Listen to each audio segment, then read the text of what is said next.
नमस्ते। दोस्रो दाङ लिटरेचर फेस्टिभलमा यहाँहरूलाई फेरि पनि स्वागत छ। अहिलेको सत्र डायस्पोरा साहित्यभित्रको सकसमा हामी छौँ। डायस्पोरा पछिल्लो समय एकदमै चर्चामा रहेको डिस्कोर्स भएको छ। Diasporic literature, diaspora, Nepali diaspora यो अत्यन्तै अहिले वाचाल रहेको शब्द भएको छ र यससँग जोडिएका अनेक आयामहरू छन्। आजको डायस्पोरा साहित्यभित्रको सकसले नेपाली डायस्पोरा र नेपाली डायस्पोरिक लिटरेचरको भित्र रहेर त्यसभित्रका अनेक आयामहरूमा हामीले छलफल चर्चा गर्नेछौँ। त्यसका लागि आज हामीसँग 3 जना प्रखर वक्ताहरू हुनुहुन्छ। उहाँहरू नेपाली साहित्यका लागि असाध्यै चर्चित नाम पनि हुनुहुन्छ। म सर्वप्रथम उहाँहरूको परिचय गराएर उहाँहरूलाई स्वागत गर्छु। कवि, उहाँ अनुवादक पनि म भन्न चाहन्छु। उहाँले बेला बखतमा अनुवादका कविताहरू पनि ल्याइरहनु भएको हुन्छ, अनुवाद गरिरहनु भएको हुन्छ। उहाँले उसको मुटुभित्र देशको नक्सा थिएन नामक कविता संग्रह गरिसक्नु भएको छ। हाल बहराइनमा हुनुहुन्छ चन्द्र गुरुङ, यहाँलाई स्वागत छ चन्द्रजी। कवि हुनुहुन्छ, सृजनशील अराजकता अभियानका अभियन्ता हुनुहुन्छ। केही समय अगाडि चाउचाउ कविता पनि उहाँले ल्याउनु भएको थियो त्यो अभियान, र अहिले त्यो चाहिँ सकिएको छ भन्ने सुन्नमा आएको छ। उहाँले करङको हिरासत नामक कविता संग्रह गर्नुभएको छ। नेपाली पाठकमा उहाँलाई बौद्धिक कविको रूपमा पनि चिन्ने गरिएको छ। उहाँ हुनुहुन्छ हाङयुक अज्ञात। हाङयुकजी, यहाँलाई स्वागत छ कार्यक्रममा। नमस्कार। गोविन्द गिरी प्रेरणा लामो समयदेखि नेपाली साहित्यको साधनामा हुनुहुन्छ। उहाँले 2072मा गन्तव्य गणबहाल नामक उपन्यास ल्याउनु भएको छ। लिभिङ टुगेदर पनि उहाँको अर्को कृति हो। त्यस्तै गरी उहाँले परशु प्रधानसँगको सहलेखनमा उपन्यास विसर्ग पनि ल्याउनु भएको छ। पारिजातको बृहत जीवनी तयार गरिसक्नु भएको छ। उहाँ हुनुहुन्छ गोविन्द गिरी प्रेरणा। उहाँलाई म स्वागत गर्छु कार्यक्रममा। उहाँ अमेरिकामा हुनुहुन्छ। हजुर, अहिले चाहिँ म नेपालमै छु, काठमाडौँमा छु। अहिले नेपालमा भए पनि उहाँ अमेरिका बस्नुहुन्छ। मैले भन्न बिर्सेँ, हाङयुक अज्ञातजी हङकङमा रहनुहुन्छ। उहाँ अहिले नेपालमा भए पनि। अब यो परिचय सकिसकेपछि अब अलिकति आजको बहसको विषयतिर हामी लाग्छौँ। डायस्पोरा वाचाल एउटा डिस्कोर्स बनेको छ। यससँग जोडिएका अनेक ऐतिहासिक कुराहरू छन्। ज्युइस डायस्पोरादेखि लिएर 16औं र 18औं शताब्दीको बिचमा भएका ट्रान्स एटलान्टिक स्लेभ ट्रेडले बनाएका अफ्रिकन डायस्पोराका कुराहरू पनि छन्। र नेपाली डायस्पोरा विश्लेषकहरूले विश्लेषण गरे अनुसार 1818 देखि भए पनि 1970-80 को दशकबाट मास माइग्रेसनमा नेपालीहरू गए भन्ने कुराहरूमा बरु सुनिन्छ। यो विश्लेषणका पाटाहरू हुन्। अब यसै परिप्रेक्ष्यमा रहेर मैले 3 जना वक्ताहरूको लागि हो यो साझा प्रश्न। मैले चाहिँ अलिकति पहिला चाहिँ डायस्पोरा शब्द, डायस्पोराको कन्सेप्टबाट सुरु गरौँ र डायस्पोरा भित्र नेपाली डायस्पोराको चाहिँ अवस्था के छ भनेर त्यसरी सुरु गरौँ भन्ने मेरो चाहिँ विचार हो। त्यसकारण म यो प्रश्न चाहिँ पहिला हाङयुक अज्ञातजीलाई सोध्न चाहन्छु। भलै उहाँले चाहिँ आंशिक डायस्पोरा भन्नुहुन्छ नेपालीहरूलाई, उहाँले अलिकति क्लियर पनि गर्नुहुन्छ होला किन आंशिक डायस्पोरा भन्नुहुन्छ भनेर। त्यसकारण अब हाङयुकजी डायस्पोराको कन्सेप्टलाई कसरी हेर्नुहुन्छ, कसरी बुझ्नुहुन्छ, त्यो अलिकति हामीलाई बुझाइदिनु पर्यो। त्यसमा पनि फेरि नेपालीहरूको त्यो अवस्थालाई चाहिँ यहाँले कसरी विश्लेषण गर्नुहुन्छ? धन्यवाद। यो पहिलो प्रश्न चाहिँ हाम्रो गोविन्द सरलाई गर्नुभएको भए ठिक हुन्थ्यो जस्तो लागेको थियो। अहिले देश विदेशबाट यो हाम्रो बहसलाई हेरिराख्नुभएका सम्पूर्ण मित्रहरू, पाठकहरूलाई पनि धेरै धेरै धन्यवाद छ। मैले यो डायस्पोरा भन्ने चाहिँ जुन चाहिँ एउटा शब्दावली छ, एउटा जुन अवधारणा आएको छ नेपाली साहित्यमा, यो लगभग 15-20 वर्ष जस्तो भयो होला यो नेपाली साहित्यमा भित्राइएको। विशेष गरी यो त्रिविका प्राध्यापक, यी डाक्टरहरू यो जस्ताको जस्तै यता ल्याउन खोजेका हुन्। यो यहुदीहरूको जुन उनीहरू चाहिँ विश्वभरि चाहिँ एउटा शरणार्थीको रूपमा उनीहरूलाई चाहिँ धपाइयो र विश्वभरि यहुदीहरू चाहिँ छरिएर बसे र उनीहरू जहाँ बसे त्यहीँनिर उनीहरूले आफ्नो चाहिँ संस्कृति परम्परा संस्कारहरू सबै उनीहरूले त्यहीँनिर सुरु गरे र जुन उनीहरूको मूल भूमिसँग उनीहरूको नाता चाहिँ उनीहरूको टुटिसकेको अवस्थामा त्यस्तो अवस्थालाई चाहिँ अब डायस्पोरिक अवस्थाको रूपमा चाहिँ व्याख्या गर्ने गरिन्छ। अब त्यो रूपले हेर्दाखेरि नेपालीहरू अहिले जति पनि विश्वमा छरिएका नेपालीहरू छन् ती त्यस्तो अवस्थामा गएकै होइनन्। ती रोजगारीका सिलसिलामा कोही अध्ययनका सिलसिलामा गएकाहरू हुन् हैन र उनीहरूको अझै पनि नेपालसँग यो मूल भूमि नेपालसँग अझै पनि उनीहरूको सम्बन्ध त्यसै छ। कोही अब 2 वर्षको लागि भिसामा रोजगारीका लागि गएकाहरू छन् हैन। कोही के रे यो 200 वर्षको इतिहास त हाम्रो यो के रे गोर्खा लाउरेहरूको इतिहासै छ। 200 वर्षभन्दा अलिकति धेरै भइसक्यो उनीहरू चाहिँ के रे हङकङ सिङ्गापुर युके त्यहाँ जान थालेको। त्यो कारणले गर्दाखेरि त्यसरी गए तापनि उनीहरूको सम्बन्ध चाहिँ मूल भूमि नेपालसँग यथावत छ हैन। सबै उनीहरूका चाहिँ प्रपर्टीहरूदेखि लिएर आफ्ना इष्टमित्र आफ्ना परिवार सबै यतै छ नेपालमै छ र त्यसरी गएका नेपालीहरूलाई डायस्पोरामा राखेर देशदेखि किन टाढा धपाउन खोजिएको हैन। यो कि त यो त्रिविका यी प्राध्यापक डाक्टरहरूले नबुझिकन यो शब्द प्रयोग गरेका छन् कि त यहाँ नेपालीहरूमाथि ठुलो षड्यन्त्र हुँदैछ। लगभग 45 लाख नेपालीहरू चाहिँ नेपालदेखि बाहिर रोजगारीका सिलसिलामा गएका छन्। उनीहरूको स्थितिलाई डायस्पोरिक भन्ने किसिमले व्याख्या गर्नु मलाई चाहिँ ठिक लाग्दैन। अब आंशिक डायस्पोरा मैले किन भन्न खोजेको हो भने जस्तो बेलायतमा अहिले त्यहीँनिर सिटिजनसिप दिएको छ त्यहाँ गएका गोर्खा चाहिँ भुपुहरूलाई हैन। अब उनीहरू पछिका पुस्ताहरू हैन लामो समयपछि त्यहीँ बस्ने र यता नेपालसँगको जुन सम्बन्ध उनीहरूको टुटिसकेको अवस्थामा चाहिँ त्यहाँनिर नेपाली डायस्पोराको सम्भावना देखिन्छ हैन।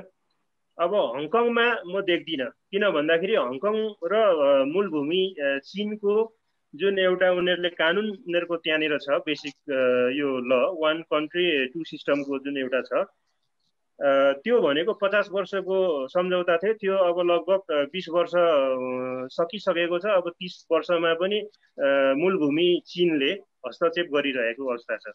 त्यो कारण हङकङमा पनि त्यो नेपाली डायस्पोराको सम्भावना अत्यन्तै न्यून छ र त्यो कारणले गर्दाखेरि अब अमेरिका गएकाहरू हैन अमेरिकामा पनि लगभग कोही अब त्यो जागिरका सिलसिलामा गएकाहरू कोही यो तल्लो बाटोबाट छिरेकाहरू कसरी त्यहाँ छिरेकाहरू पछि त्यहाँ पनि हुन सक्ला। तर अहिलेको अवस्थामा यदि नेपाली डायस्पोरा कहीँ छ भने बर्मामा छ या मलेसियामा छ जो दोस्रो विश्वयुद्धमा त्यता चाहिँ गएर जापानिजहरूसँग लडेर त्यतै बसेका नेपालीहरू जो छन् उनीहरूको सम्बन्ध नेपालसँग टुटिसकेको छ। तथापि उनीहरूले नेपाली संस्कृति नेपाली परम्परा मै उनीहरू बाँचिरहेका छन्। त्यस भएको कारणले त्यसो हुनाले मैले चाहिँ यो नेपाली डायस्पोरा छ भनेर म मान्दिनँ र केही आंशिक छन् र यदि कहीँ छ भने बर्मामा छ मलेसियामा छ भन्न खोजेको। अब यहाँ के चलिरहेको छ भन्दाखेरि खाडी रोजगारीको लागि खाडी गएकाहरू पनि डायस्पोरी गरे, कोरियामा गएका साथीहरूलाई पनि डायस्पोरी गरे। यस्ता हावा तालका यी त्यो विषयमा अलिकति हामी अहिले फेरि विस्तृत रूपमा बोल्नेछौँ है। अब यहाँले चाहिँ आंशिक डायस्पोरा त्यसमा पनि अब बेलायतमा भएकाहरू चाहिँ केही समयपछि डायस्पोरा हुन सक्ने सम्भावना छ भनेर यहाँले भन्नुभयो। डायस्पोरा शब्दसँग नै यहाँको विमति छ अहिलेको लागि हैन? हजुर हजुर चन्द्रजी, अब म तपाईलाई अब हामीको अज्ञातजीले यसो भनिरहनु भएको अवस्थामा यहाँ एउटा लामो समयदेखि भए पनि एउटा वैदेशिक रोजगारीको हिसाबले बहराइनमा हुनुहुन्छ र अहिलेको डायस्पोराको कुरा जोडतोडका साथ उठिरहेको अवस्थामा यहाँको विचार चाहिँ के हो त नेपाली डायस्पोराको सम्बन्धमा?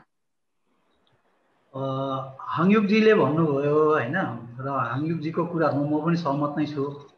अब हामीले गल्फतिर अथवा मलेसिया, कोरिया, जापानतिर काम गर्न गएकाहरू, रोजगारीको सिलसिलामा पुगेकाहरू, अब केही करार अवधिको लागि पुगेकाहरू जो भोलि चाहिँ अब आफ्नै नेपाल फर्किन्छन् पक्कै पनि होइन। अब उनीहरूले उता गरेर लेख्छन्, उनीहरूलाई डायस्पोरिक लेखक, नेपाली लेखक भन्नु चाहिँ सुहाउँदैन पनि होइन। तर अर्को कुरा के छ भने चाहिँ फेरि अब डायस्पोरा फेरि कतै कता त छ पनि।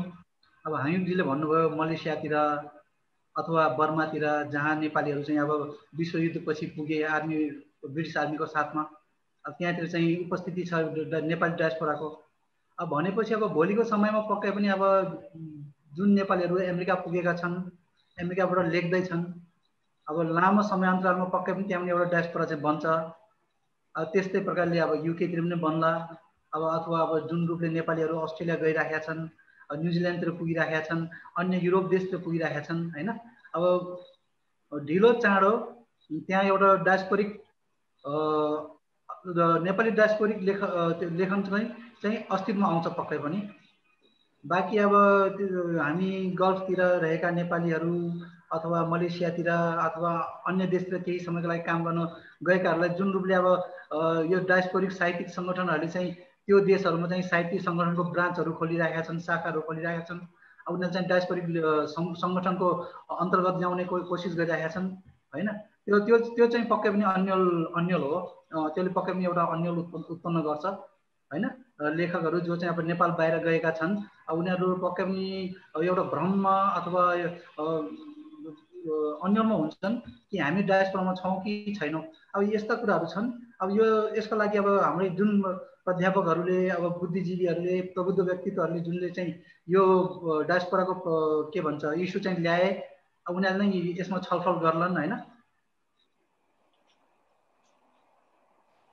हजुर चन्द्रजी, हजुर धन्यवाद। यहाँले पनि लगभग हाङयुकजीकै कुरामा केही हदसम्म सहमति जनाउनु भयो। अब म गोविन्द सरतिर जान चाहन्छु। गोविन्द सर, हाङयुकजीले चाहिँ आंशिक डायस्पोरा भनिरहनु भएको छ एकातिर भने, केही नेपालका विश्लेषकहरू जो विश्वविद्यालयसँग सम्बद्ध पनि हुनुहुन्छ, उहाँहरूले भने भारतमा भएका नेपालीहरूलाईसम्म पनि भारत नेपाली डायस्पोरा भन्नेसम्मका कुराहरू गरिरहनु भएको छ। जस्तो कि उहाँहरू भारतीयहरू चाहिँ हामी भारतीय नेपाली हौँ भनेर भनिरहनु भएको छ भने यता विश्लेषकहरूले चाहिँ एउटा भ्रमपूर्ण स्थिति पैदा गरिरहेको हो कि त्यो सिनारियो पनि देखिन्छ। अनि यहाँले पनि आफ्नो डायस्पोरा सम्बन्धी लेखमा पनि डायस्पोरा भनेको यो डायस्पोरिक कन्सेप्ट आफैमा अत्यन्तै कन्फ्युजिङ छ, यसको आयामहरू परिवर्तन भइरहेको छ भन्ने जस्तो आशय यहाँले व्यक्त गर्नुभएको छ। यहाँको विचारमा चाहिँ डायस्पोरा अथवा डायस्पोरिक कन्सेप्ट के हो र त्यो कन्सेप्टभित्र नेपाली चाहिँ कसरी देख्नुहुन्छ नेपाली डायस्पोरालाई चाहिँ यहाँले? यसमा चाहिँ अब सुरुमा चाहिँ यो डायस्पोराको विषयमा निकै मेरो एकपल्ट डाक्टर गोविन्दराज भट्टराईजीसँग अलिकति राम्रै डिस्कस र अलिकति ऊ टसल जस्तो पनि एकपल्ट भएको थियो। मैले एउटा चाहिँ सानो कार्यपत्र जस्तो लेखेको थिएँ अमेरिकामा बस्दाखेरि।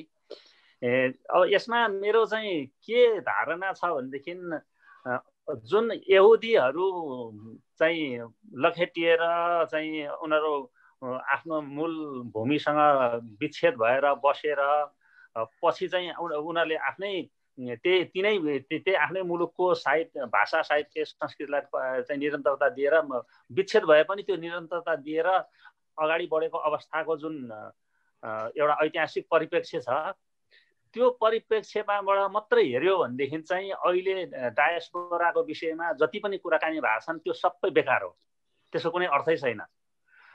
यसमा चाहिँ म के देख्छु भनेदेखि यो यसको चाहिँ अर्थ चाहिँ परिवर्तन भयो, अर्थ चाहिँ परिवर्तन भएको छ। त्यो मौलिक त्यसको अर्थ चाहिँ डायस्पोरिक भन्ने जुन मौलिक त्यसको कन्सेप्ट छ त्यसमा नै मूलभूत रूपमा परिवर्तन आएको मैले देखेको छु।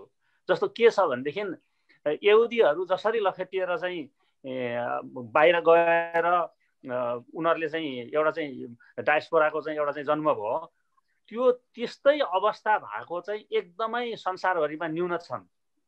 एकदम हातको औँला गर्ने मात्रै चिजहरू होलान्। तर अहिले चाहिँ डायस्पोरिक साहित्य भनेर विभिन्न मुलुकमा का चाहिँ साहित्यहरू चाहिँ अहिले चाहिँ अब जस्तो अमेरिकामा चाहिँ प्रशस्त चाहिँ अब हामीले देख्छौँ के इन्डियन डायस्पोरा पनि भन्छौँ। इन्डियनहरू कसले लखेटेर कहाँ गएर चाहिँ त्यस्तो मतलब चाहिँ अमेरिका गएर चाहिँ त्यो डायस्पोरा जन्मेर त्यस्तो होइन। अब अहिलेको अवस्थामा चाहिँ अर्थ परिवर्तन भएर प्रवासमा बसेर सिर्जना गरेको साहित्य जुन चाहिँ आफ्नो नेपाल अब नेपाल भनौँ, हामी नेपाली भएर नेपाल भनौँ, आफ्नो मूल भूमिको संस्कृति आफ्नो चालचलन भाषा साहित्यलाई निरन्तरता दिएर प्रवासमा बस्नेहरूले सिर्जना गरेको प्रवासकै पृष्ठभूमि र आफ्नो मूल भूमिसँग चाहिँ अलिकति तादात्म्य राखिएका त्यस्ता रचनाहरू चाहिँ डायस्पोरिक भन्ने चाहिँ यो रूपमा चाहिँ अगाडि बढेको म देख्छु। नत्र भनेदेखि त अहिलेसम्म डायस्पोरिक भनेर जति भनिएको छ त्यो यहुदीकै पालाको कुरा गर्ने हो भने 99.9% नेपालमा नेपाली डायस्पोरा भनेको त्यो सबै चाहिँ बेकार हो, त्यो कामै छैन। त्यो परिवर्तन भएको छ। गोविन्द सर, त्यसो भएदेखि यो डायस्पोरा भन्नु र प्रवासी साहित्य भन्नु एउटै हो त कि हामी यो शब्दको खेलमा मात्रै अल्झिरहेका हौँ? यसमा के छ भनेदेखि धेरै मान्छेहरू, केही विद्वानहरू, केही स्रष्टाहरू डायस्पोरा भन्ने शब्दै प्रयोग गर्न हुन्न भनेर एकदम उग्र रूपले चाहिँ डायस्पोरा शब्दको विपक्षमा पनि छन्, यसका पक्षमा पनि छन् हैन। तर चाहिँ के छ भनेदेखि कसैले माने पनि नमाने पनि अब डायस्पोरा शब्द संसारभरि चलिसक्यो, नेपाली वाङ्मयमा भित्रिसक्यो। डायस्पोरा चाहिँ यसरी आइसक्यो कि कसैले माने पनि नमाने पनि, मन पराए पनि मन नपराए पनि, माया गरे पनि घृणा गरे पनि डायस्पोरा त भइसक्यो। यो डायस्पोराको चाहिँ सिर्जनाहरू त चलन चल्तीमा आइसक्यो, कुरा आइरहेछ। डायस्पोरिक कविता भनेर चाहिँ आइरहेछ, कथा भनेर आइरहेछ। ती सबैलाई हामीले त मेट्न त सक्दैनौँ। यो एउटा चाहिँ भेलको रूपमा आइसकेको छ। तर यो कसरी बुझ्ने, यसलाई चाहिँ कसरी चाहिँ अर्थ व्यवस्थापन गर्ने भन्ने कुरा मात्रै हो। तर के छ भनेदेखि डायस्पोरा भन्ने शब्द चाहिँ त्यो यहुदीकै बेलाको त्यही कन्सेप्ट अनुसार हो भनेदेखि चाहिँ मिल्दैन। हजुर, धन्यवाद गोविन्द सर। म हामीको अज्ञातजीतिर आउँछु, तर आउनुभन्दा उहाँलाई प्रश्न गर्नुभन्दा अगाडि उहाँले बोल्नुभएका केही कुराहरू अघि विश्वविद्यालयका प्राध्यापकहरू भनेर जोडिसक्नुभयो। यहाँ म चाहिँ स्पष्टै पारेर भनिदिन्छु। यहाँले एउटा लेखमा 2010 सालतिर लेख्नु भएको एउटा लेखमा के भन्नुभएको छ भने विशेष गरी अमेरिका निवासी नेपाली साहित्यकारहरू डायस्पोरा शब्दसित मरिहत्ते गरिरहेका छन्। यसको अर्थ उनीहरू जसरी पनि गोविन्दराज भट्टराई मार्फत नेपाली साहित्यमा इस्टाब्लिस हुन चाहन्छन्। डायस्पोराको चर्चा गरेर फेरि गोविन्दराज भट्टराई पनि नेपालीका अन्य शास्त्रीय चिन्तक भन्दा फरक देखिन चाहन्छन् भनेर एउटा तर्क गर्नुभएको छ हाङयुजी यहाँले। अब हामीलाई बुझाइदिनुहोस् कि यहाँले बुझ्नु भएको अथवा यहाँको विचारमा त्यसो भए प्रवासमा रहेर लेखिरहेका नेपाली साहित्यलाई चाहिँ यहाँले अब जस्तो गोविन्दराज भट्टराईहरूले तानेर चाहिँ त्यसलाई हैन डायस्पोरिक लिटरेचर, नेपाली लिटरेचर बनाइरहनु भएको हो भने यहाँको एउटा मौलिक बुझाइमा चाहिँ त्यहाँ भइरहेका सृजनाहरू के हुन् त? हाम्रो अमेरिकाका साहित्यकारहरूलाई अलिकति यो डायस्पोरा शब्दसँग अलिक मोह छ भनेर मैले 10 वर्ष अगाडि लेखेको हुँ। र यसको ज्वलन्त उदाहरण हाम्रै गोविन्द सरले पनि प्रष्ट पारिसक्नुभयो है। कस्तो हो भने नि अहिले जुन अवस्थामा भारतीयहरू अमेरिकामा छन् हैन, चाइनिजहरू त्यहाँ छन् र नेपालीहरू जुन अवस्थामा त्यहाँ छन्, फरक अवस्थामा छन्। बुझ्नुभयो नि? चाइनिजहरूले कहिले पनि हामी चाइनिज डायस्पोरा भनेर भनेका छैनन्। ओभरसिज चाइनिज हौँ हामी भन्छन् उनीहरू है। उनीहरूको सम्बन्ध टुटिसकेको छ देशसँग। अमेरिकामा हुने चाइनिजहरूको सम्बन्ध मूलभूमि चीनसँग टुटिसकेको छ। उनीहरूको मनमा मात्रै छ चीन। र अमेरिकामा भएको भारतीयहरूको पनि मूलभूमि आफ्नो भारतसँग सम्बन्ध टुटिसकेको छ। उनीहरूको मनमा मात्रै छ भारत। र हाम्रो गोविन्द सरहरू त अहिले नेपाल आउन सक्नुहुन्छ, जानु सक्नुहुन्छ। उनीहरूको हाम्रो गोविन्द सरको पासपोर्ट नेपाली छ, नागरिकता नेपाली छ। नागरिकता त्यागे पनि यहाँ जाय जेथा घर सम्पत्तिहरू छन्। अनि कसरी आफूलाई म डायस्पोरिक हुँ भन्दै हिँड्नु हैन? यो हाम्रो गोविन्द सरहरू लगायत तपाईहरुले चाहिँ यो शब्द नभेट्नु भएको हो भने म तपाईहरुलाई शब्द दिन्छु। के भन्ने त? अमेरिकामा लेखिएको चाहिँ साहित्यलाई, कोरियामा लेखिएको साहित्यलाई, मलेसियामा लेखिएको साहित्यलाई, या के अरे यो युके हङकङ यता खाडी मुलुकहरूमा लेखिएको साहित्यलाई कुन नामले हामीले सम्बोधन गर्ने त? म तपाईहरुलाई भन्छु। हामीले त्यस्ता ठाउँहरूमा लेखिएका नेपाली साहित्यलाई नेपाली रेमिटान्स साहित्य भनेर लेख्ने। टियुले त्यसरी चाहिँ जाने हो। किन रेमिटान्स साहित्य त भन्दाखेरि हामी 5-6 वर्ष 10 वर्ष प्रवासमा गएर त्यहाँको अनुभवहरू नेपाली साहित्यमा भित्र्याउँछौँ नि त। रेमिटान्स भनेको के हो हैन? हामीले साहित्य मार्फत आफ्नो अनुभवहरू नेपाली साहित्यमा भित्र्याउँछौँ। कोरियाको भित्र्याउँछौँ, हङकङको भित्र्याउँछौँ, अमेरिकाको भित्र्याउँछौँ, युकेको भित्र्याउँछौँ। अनुभवहरू हामीले त्यहाँनिर गएर बाँचिसकेपछिको अनुभवहरू, त्यसलाई नेपाली रेमिटान्स साहित्य भनेर एउटा भनौँ हैन? किन डायस्पोरिक साहित्य भनेर त्यो अर्थ नबर्थ गोविन्द गाई भने जस्तै दगुर्नु हैन? त्यसरी पो जाने हो त हामीले? हामी मौलिकताको कुरा गर्छौँ जहिले पनि। हाम्रो स्थिति के छ त? विश्वमा नेपाली साहित्यको स्थिति कहाँ छ? के छ? यो त हामीले चिन्तन मनन गरेर हामीले हाम्रो तरिकाले विकास गर्दै जाने हो कि हैन? मलाई यस्तो लाग्छ है। हाङयुकजी, जस्तो अब अन्तर्राष्ट्रिय डायस्पोरिक राइटरको नाम लिँदा जस्तो भारतीय डायस्पोरामा सलमान रुस्दी, भारती मुखर्जीहरूको नाम एकदमै अगाडि आउँछ। मोनिका अली बङ्गलादेशी राइटरको हैन? उहाँहरू बाहिर गएर लेख्न थाल्नु भएको खासै लामो समय भएको छैन। जस्तो सलमान रुस्दी चाहिँ 1960 तिर मात्रै उहाँ विदेशमा जानुभएको, पढ्नको लागि ब्रिटेन जानुभएको। त्यसपछि 80 तिरबाट छाप्नु भएको उहाँले किताबहरू पपुलारिटीमा आउनु भएको। र उहाँलाई चाहिँ गर्वसाथ इन्डियन डायस्पोरिक राइटर भनेर विश्वले मानिरहेको अवस्थामा आज हामीले चाहिँ नेपाली डायस्पोरा भन्न नमिल्नुको कारण चाहिँ के हो त? यहाँले किन त्यसो भन्नु भइरहेको? यो डायस्पोरा भनेको एउटा ठुलो राजनीति हो। यो राजनीति बुझ्नु जरुरी छ है। हामी सलमान रुस्दीलाई कसले उचाल्दैछ त्यो पनि बुझ्नुपर्छ हैन? अब यहाँ अफ्रिकन यो एकजना राइटर छ नि, निकै फेमस, यो के आचिवे हो कि के भन्ने, नोबेल पुरस्कार पाएको। अब उसलाई किन उचाल्दैछ हैन? यो सबै बुझ्नुपर्छ क्या। मैले अस्ति एउटा उदाहरण पनि मैले दिएको थिएँ। महात्मा गान्धीलाई चाहिँ यो गरिबको मसिया हो भनेर रेलको 3rd क्लास डिब्बामा यात्रा गर्छ भनेर प्रचारबाजी गरियो। तर महात्मा गान्धीको लागि सिङ्गो 60 जना अट्ने डिब्बा चाहिँ बुकिङ गर्थ्यो हैन? अब त्यो आचिवेलाई किन अगाडि ल्यायो हैन? आचिवे क्रिस्चियन थियो नि त हैन? हामीले त्यसरी विश्वमा अन्तर्राष्ट्रिय लेखक भएर चर्चा पाउनुको लागि क्रिस्चियन हुनु जरुरी छ। बुझ्नुभयो नि? क्रिस्चियन हुनु जरुरी छ। हामी भनेको आफ्नो मुद्दा लेख्ने मान्छे हो, मुद्दा लेख्ने लेखक हो हैन? जुनसुकै भाषामा लेखे पनि आफ्नो मुद्दा लेख्नुपर्छ भन्ने लेखकहरू हौँ हामी। हामीले के त्यो चर्चा पाउनुको लागि हामीले के अरे क्रिस्चियन हुने हैन? यहाँ नेपालमा हामीले चाहिँ ठुलो नेपाली लेखक हुनुको लागि हामीले हिन्दू धर्म वरण गर्ने मैले हैन? यस्ता कुराहरूको पछिल्तिर ठुलो राजनीति लुकेको हुन्छ। यो कुरा बुझ्नु जरुरी छ।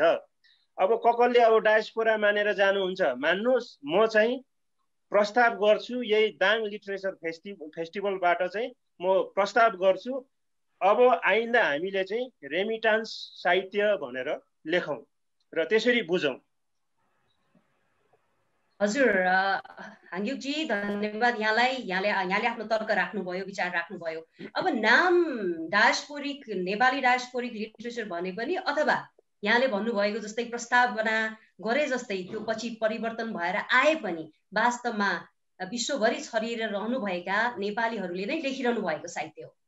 त्यसकारण चन्द्रजी यहाँ एउटा विदेशमा पनि हुनुहुन्छ र अध्ययन पनि धेरै गर्नुहुन्छ। अब पछिल्लो समयमा यहाँले चाहिँ इन्टरनेसनल सिनारियोमा नेपालीहरूले लेखिरहनु भएको साहित्यको स्थिति कस्तो देख्नुहुन्छ? अब अघि हामीले इन्डियन राइटर्सहरूको कुरा गऱ्यौँ होइन। अब इन्डियन राइटर्सहरूले चाहिँ इन्डियन डायस्पोरिक राइटर्स भनौँ न, उहाँहरूको चाहिँ एउटा राम्रो त्यो बनिसकेको छ है। फेरि एउटा मात्रै लेखक छैन, थुप्रै इन्डियन डायस्पोरिक राइटर्सहरू छन्। अब VS नयपालहरू भयो, सलमान रसुली, अब के भन्छ यो अनिता देसाई होइन त, अनि यो विक्रम सेठहरू भयो। त्यस्तै अब अन्य देशतिरका पनि छन्। अब विशेष अब यो गल्फ देशतिरका, यो अरब देशतिरका, अरबी कन्ट्रिजहरूका राइटर्सहरू पनि होइन। अब यहाँतिरका राजनीतिक समस्याहरूले गर्दा पुगेकाहरू थुप्रै राइटर्सहरू युरोपतिर पुगेका छन्, थुप्रै अरबिक राइटर्सहरू अमेरिकातिर छन्। उनीहरूको निकै राम्रो इमेज अथवा भनौँ न एउटा बनिसकेको छ, इमेज बनिसकेको छ उनीहरूले आफ्नो लेखन मार्फत। अनि कम्पेरिजन टु यिनी सबै होइन, हामी नेपालीको पनि त्यस्तो त नबनेको चाहिँ त होइन। अब हाङग्युजीलाई नै मैले राम्रो लेखककै रूपमा चिनेकै हुँ विदेशमा हुँदाहुँदै होइन। हाङग्युजीलाई अब हाम्रो गोविन्द दाईहरू नै हुनुहुन्छ होइन, राम्रो लेखिरहनु भएको छ। त त्यति साह्रै राम्रो त होइन, तर पनि एउटा राम्रो अवसर पनि छ नेपालीहरूलाई।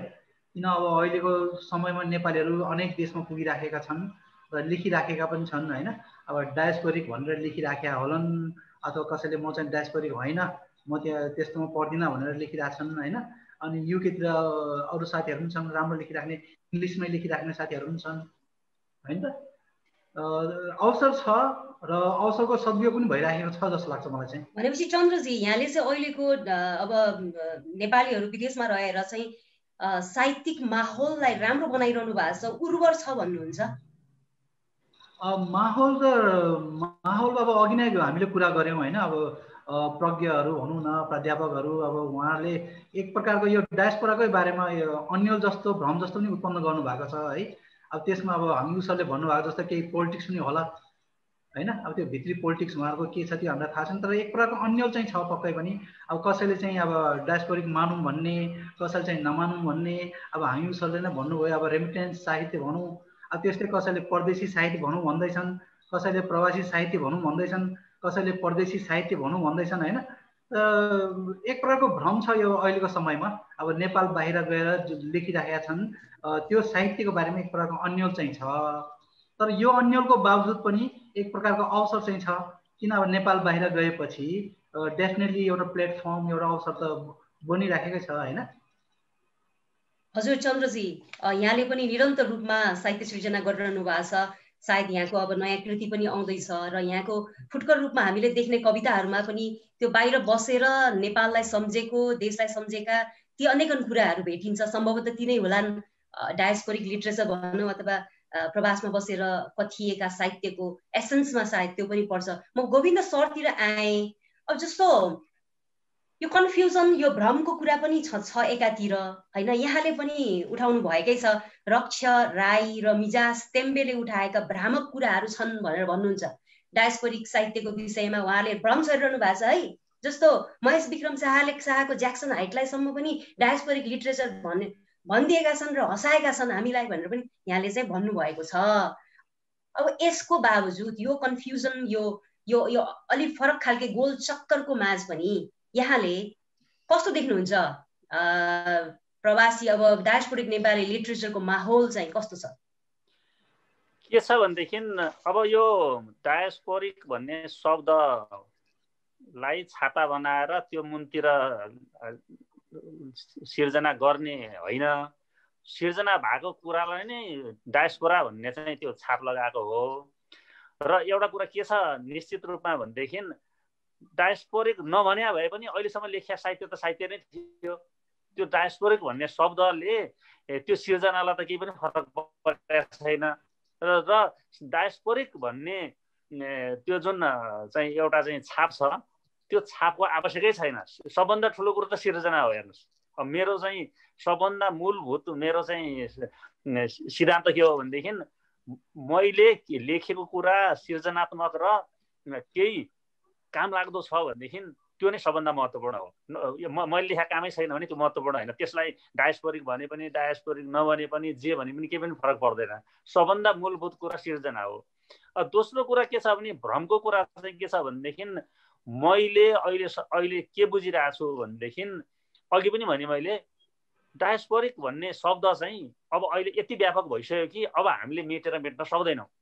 यो यसको विपक्षमा कुरा पनि आउला। यसका विपक्ष अर्को पनि अब जस्तो हाङयुजीले भन्नुभयो रेमिटेन्स साहित्य, त्यो रेमिटेन्स साहित्य पनि लैजाउँ, केही छैन। अब इतिहासमा त रहन्छ, एउटा इतिहास त बनिसक्यो।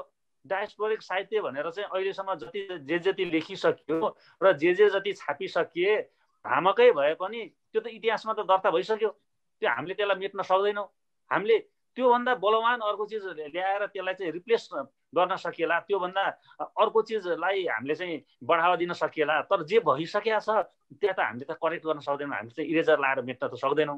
त्यसकारण अर्को कुरा के छ भने तपाईँ जुन माहौल भन्नुभयो, साहित्यिक माहौलको हिसाबले भन्ने हो भनेदेखि म के देख्छु भनेदेखि विदेशमा बसेर लेख्ने साहित्यकारहरूमा चाहिँ म तीनटा चाहिँ म अमेरिकाको विषयमा चाहिँ मेरो तीनटा धारणा, त्यो तीनटा चाहिँ लेभलको धारणा छ।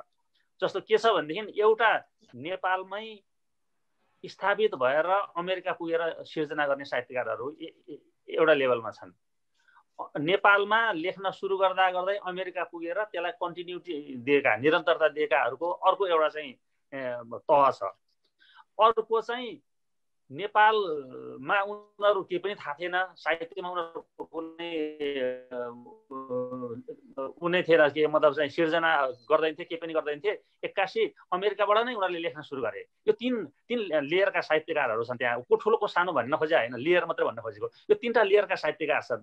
तर यसमा के निश्चित रूपले के छ भनेदेखि नेपालमा इस्टाब्लिस भएर गइसकेका साहित्यकारहरूको जुन तह छ त्यो तहमा अमेरिकामै बसेर चाहिँ सिर्जना सुरु गर्नेहरूको चाहिँ त्यो तहमा पुग्नै सकेका छैन। त्यसकारण चाहिँ अलिकति यो सिर्जनात्मक माहौल भने चाहिँ अब जस्तो अब अमेरिकामा त हरेक जस्तो राज्यमा चाहिँ ऊ छ के जातीय सङ्गठन छ, विभिन्न सङ्गठन छ, विभिन्न सङ्घ संस्थाहरू छन्। सबै सङ्घ संस्थाहरूले कवि गोष्ठी त गर्छन् आफ्नो समारोहहरूमा।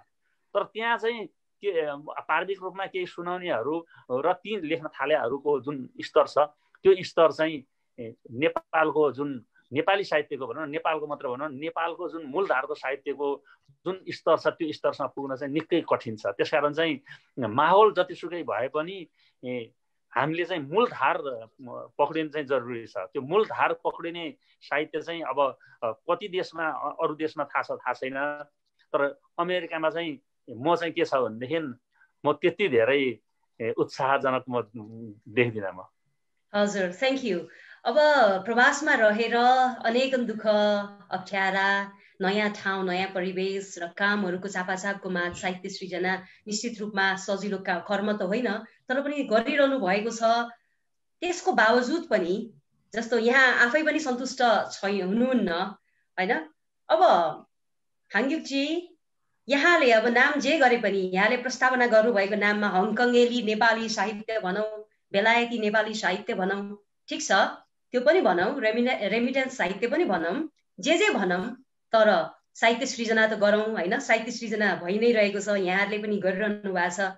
अलिकति बताइदिनुहोस् न त अब हङकङतिरको चाहिँ साहित्यिक माहौल र त्यहाँ यहाँहरूले साहित्यको सृजनाबाट गरिरहनु भएको पोलिटिक्स अथवा कल्चरल पोलिटिक्स पनि भन्नु पर्ला, अझ के कसो छ हजुर त्यतातिरको माहौल?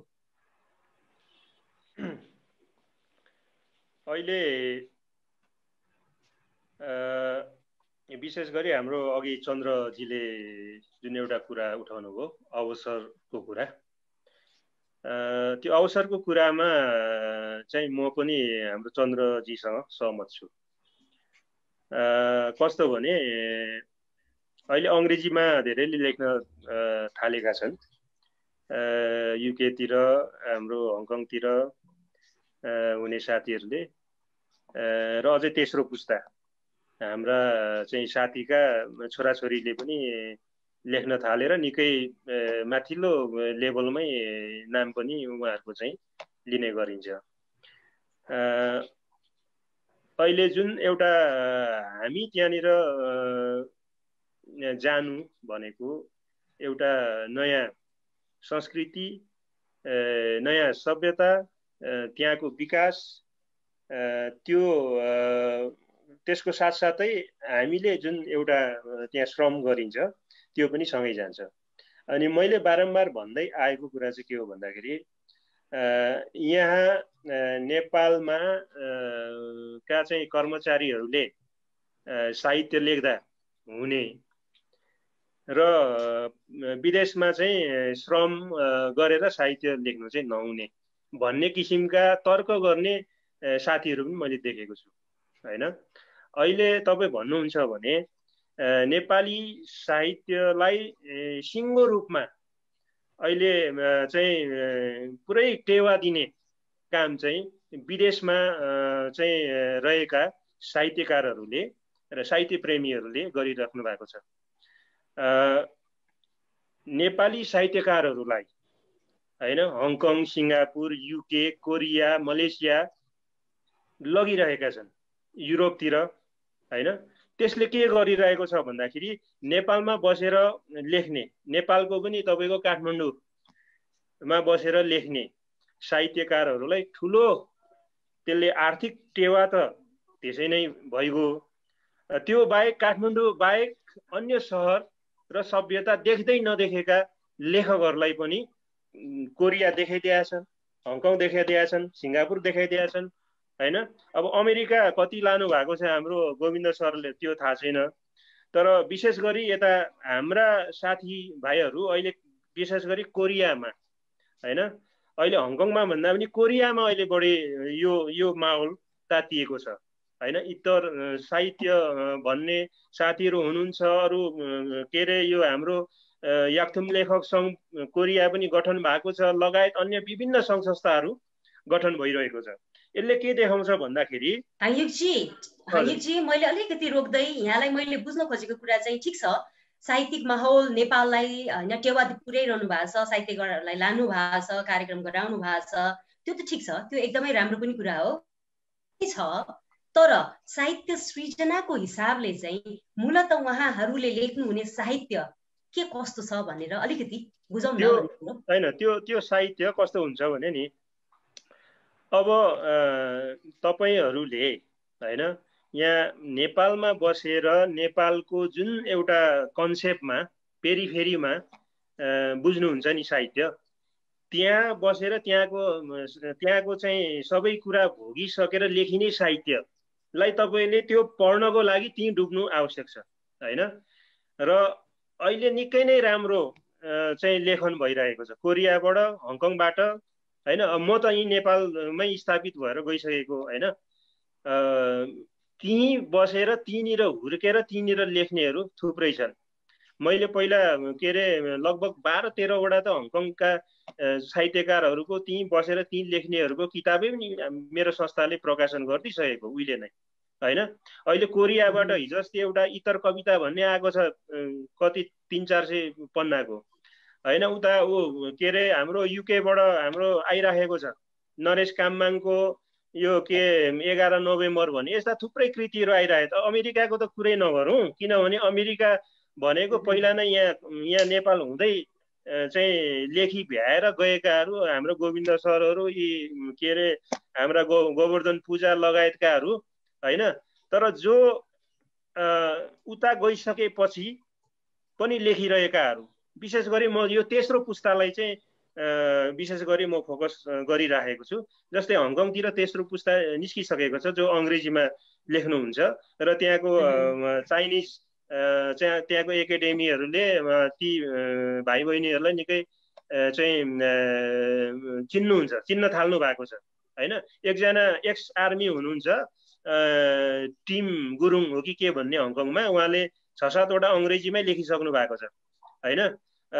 अङ्ग्रेजीमा लेखियो भने यहाँनिर ऊ हुने हो। जस्तै म त कोरियामा हुने साथीहरूलाई के भन्छु भन्दाखेरि कोरिया भाषामा कविता लेख्नुहोस्, कथा लेख्नुहोस् होइन, र आफ्नो मुद्दा लेख्नुहोस् र त्यो चाहिँ त्यहाँको कोरियनहरूलाई चाहिँ पढाउनुहोस् होइन। हाम्रो नेपालमा तपाईँहरूले जे भोगेर जानुभएको छ कोरियामा, नेपालमा जुन किसिमको शोषण छ, जुन किसिमको विभेद छ, त्यो कुरा कोरियन भाषामा लेखेर त्यहाँको कोरियनहरूलाई बुझाउनुहोस् होइन। अझै यता खाडीतिर बस्ने साथीहरूले त्यहाँको चाहिँ अरबियन भाषामा लेख्नुहोस्। र केही गर्न सकिएन भने अङ्ग्रेजी भाषामा लेख्ने, केही सकिएन भने हामीले लेखेको नेपाली भाषामा लेख्ने, तर आफ्नो मुद्दा लेख्ने। र यो डायस्पोरिक यो बाइस्पोरिकको पछि नलाग्ने, हामी जे लेख्ने आफ्नो अनुभव लेख्ने हो। र आफ्नो अनुभव लेख्दाखेरि मैले जो प्रस्ताव गरेको छु यो दाङ यो लिटरेचर फेस्टिभलमा रेमिटेन्स साहित्य, र यो सोचेर लेख्नुहोस् आफूले विदेशमा भोगेका अनुभवहरूलाई नेपाली साहित्यमा हुरहुर्ती भित्र्याउने हो। र अहिले राम्रो छ कुमारी, शङ्कै नगर्नुहोस्, एकदमै राम्रो छ। धन्यवाद धेरै धेरै। यहाँले भन्नुभएको हजुर हजुर यहाँ आफ्नो पोइन्टमा स्ट्रङली हुनुहुन्छ, त्यो सुन्दर पक्ष हो। लेख्ने त मुद्दा नै हो, लेख्ने हाम्रै कुरा हो। बेलायतमा गएर बेलायतकै कुरा लेख्न थालियो भने त त्यो कहीँ न कहीँको भइहालिन्छ नि। मुद्दा नै गर्ने, मुद्दा नै आवाजै उठाउने हो, हाम्रै कुरा लेख्ने हो। तर त्यो लेख्नको लागि अब चाहिँ यो मूल आजको विषयमा एउटा चाहिँ भूमिका जस्तो भयो क्या, यो चाहिँ बाँधिएको। अब सकसको कुरातिर जाउँ हामी।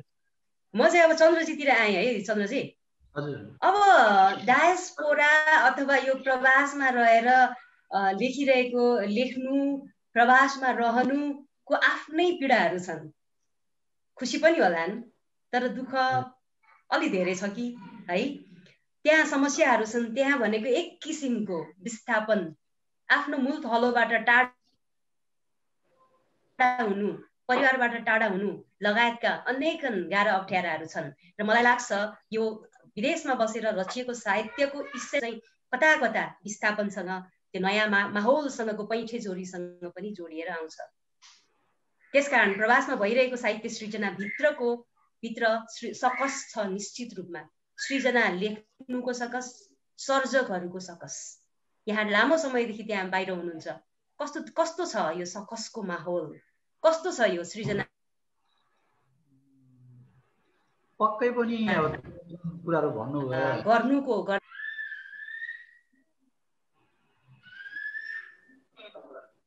हेलो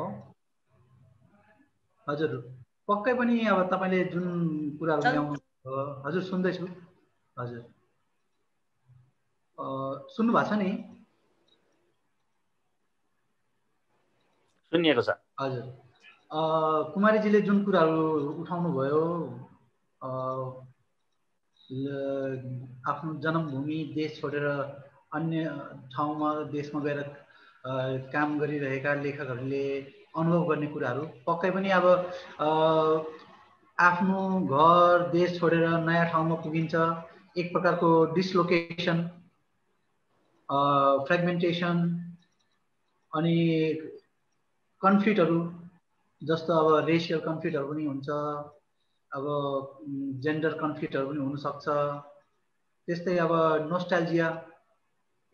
नोस्टाल्जियाहरू, कन्फ्लिक्टहरू, अनि नयाँ ठाउँमा एक प्रकारको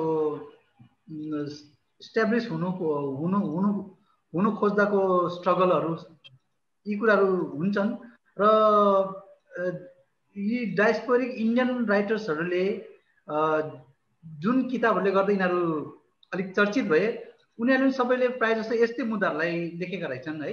अब बिएस नेपालको जस्तै हाउस फोर मिस्टर विश्वास भन्ने, अनि हाम्रो यो सलमान रसिदी, अनिता देसाई, उनीहरूको सबैको चाहिँ टपिकहरू, किताबको विषयवस्तु, थिमहरू चाहिँ यस्तै पोइन्टहरू रहेछन्।